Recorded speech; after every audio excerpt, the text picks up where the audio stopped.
जय श्री राम। देवता हर्षित होकर फूल बरसा रहे हैं और अप्सराएं गान कर रही है। अवधपति दशरथ जी नगाड़े बजाकर आनंद पूर्वक अयोध्यापुरी को चले। राजा दशरथ जी ने विनती करके प्रतिष्ठित जनों को लौटाया और आदर के साथ सब मंगनों को बुलवाया। उनको गहने, कपड़े, घोड़े, हाथी दिए और प्रेम से पुष्ट करके सबको संपन्न अर्थात बल युक्त कर दिया। वे सब बार बार वीरदावली कुल की कीर्ति का बखान कर और श्री रामचंद्र जी को हृदय में रख कर लौटे।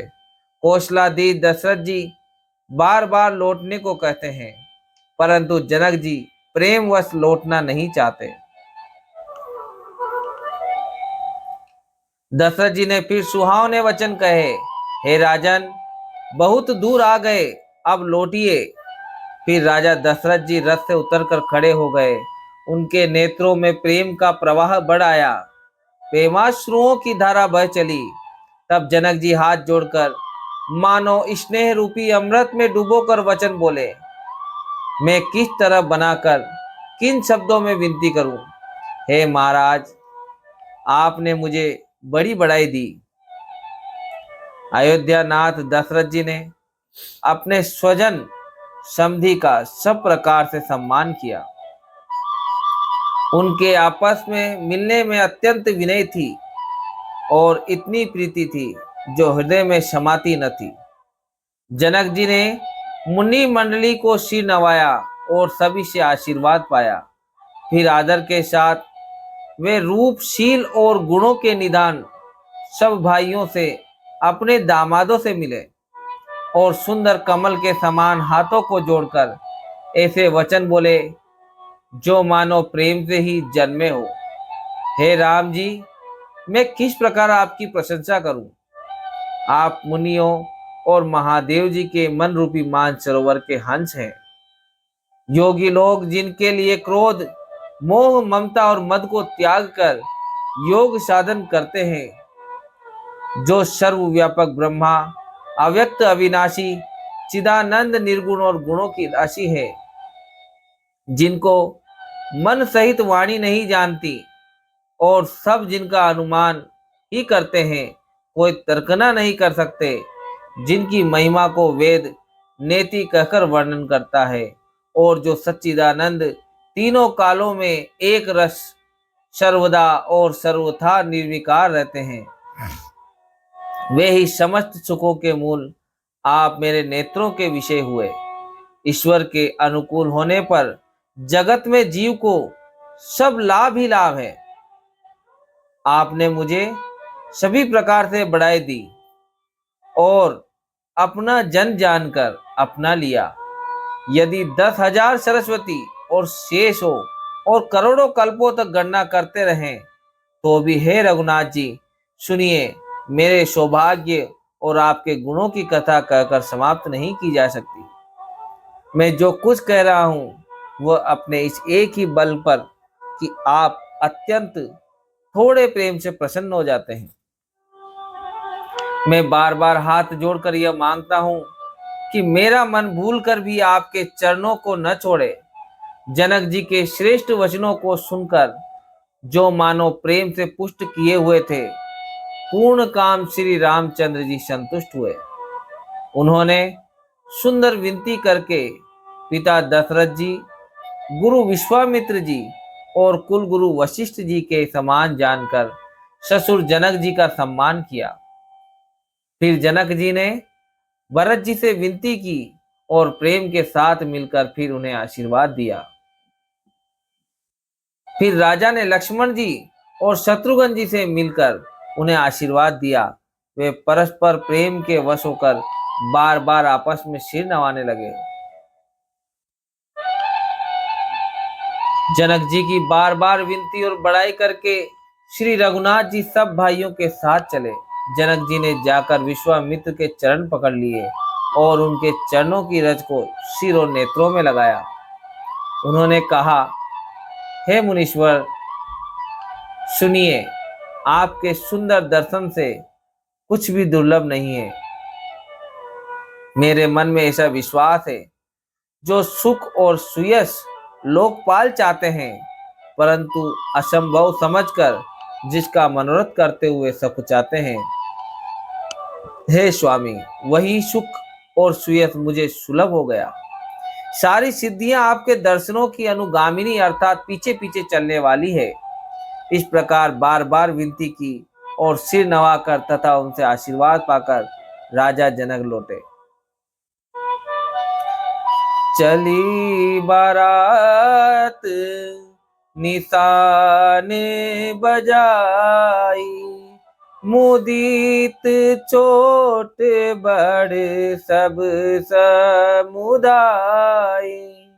राम ही निरखी ग्राम नर नारी, पाई नयन पलु होई सुखारी। डंका बजाकर बारात चली। छोटे बड़े सभी समुदाय प्रसन्न हैं। रास्ते के गांव की स्त्री पुरुष श्री रामचंद्र जी को देखकर नेत्रों का फल पाकर सुखी होते हैं।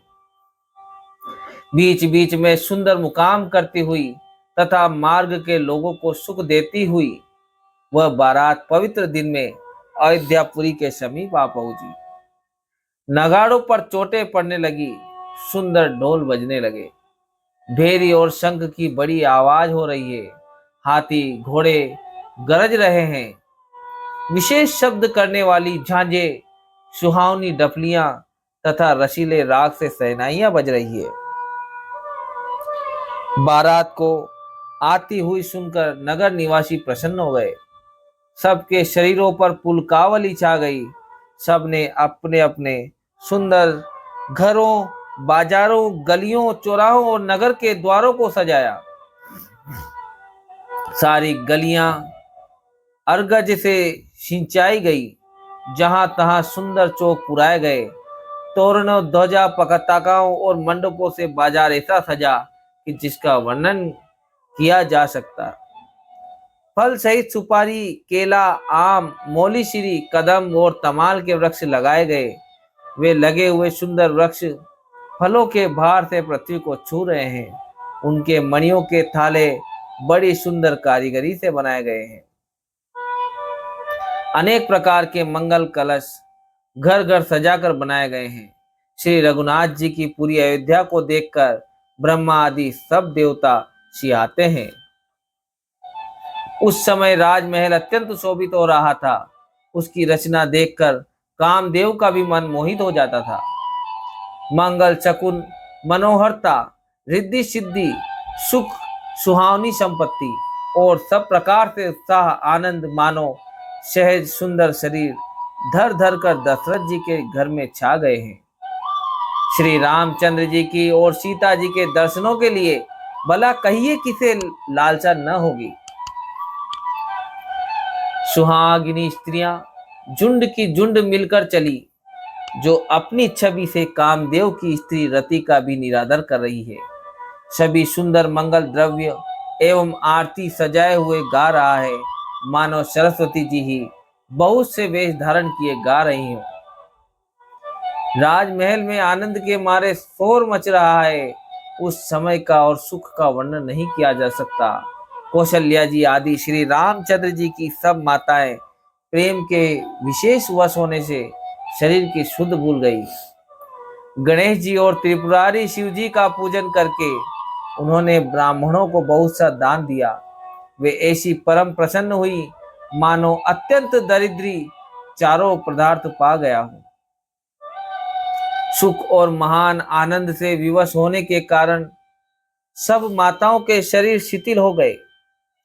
उनके चरण चलते नहीं हैं। श्री रामचंद्र जी के दर्शनों के लिए वे अत्यंत अनुराग में भरकर परछन का सब सामान सजाने लगी। अनेकों प्रकार के बाजे बजते थे। सुमित्रा जी ने आनंद पूर्वक मंगल साज सजाए। हल्दी, दूब, दही, पत्ते, फूल, पान और सुपारी आदि मंगल की मूल वस्तुएं तथा अक्षत, चावल, अखुएं, गोरोचन, लावा और तुलसी की सुंदर मंजरियां सुशोभित है। नाना रंगों से चित्रित किए हुए सहज सुहावने सुवर्ण के कलश ऐसे मालूम होते हैं मानो कामदेव के पक्षियों ने घोंसले बनाए हो। शकुन की सुगंधित वस्तुएं बखानी नहीं जा सकती। सब रानियां संपूर्ण मंगल साज सज रही हैं। बहुत प्रकार की आरती बनाकर वे आनंदित हुई सुंदर मंगल गान कर रही हैं। सोने की थालों को मांगलिक वस्तुओं से भर के अपने कमल के समान कोमल हाथों के लिए हुए माताएं आनंदित होकर प्रचन करने चली। उनके शरीर पुलकावली से छा गए हैं। धूप धूम धुएं से आकाश ऐसा काला हो गया मानो सावन के बादल घुमड़ घुमड़ कर छा गए हों। देवता कल्प वृक्ष के फूलों की मालाएं बरसा रहे हैं। वे ऐसी लगती है मानो बगलों की पाती मन को अपनी ओर खींच रही हो। सुंदर मणियों से बने बंदरवार ऐसे मालूम होते हैं मानो इंद्रधनुष सजाए हो। अटारियों पर सुंदर और चपल स्त्रियां प्रकट होती और छिप जाती है, आती जाती है। वे ऐसी जान पड़ती है मानो बिजलियां चमक रही हो। नगाड़ों की ध्वनि मानो बादलों की घोर गर्जना है। याचक गण पपीहे, मेंढक और मोर हैं। देवता पवित्र सुगंध रूपी जल बरसा रहे हैं जिससे खेती के समान नगर के सब स्त्री पुरुष सुखी हो रहे हैं। जय श्री सीताराम।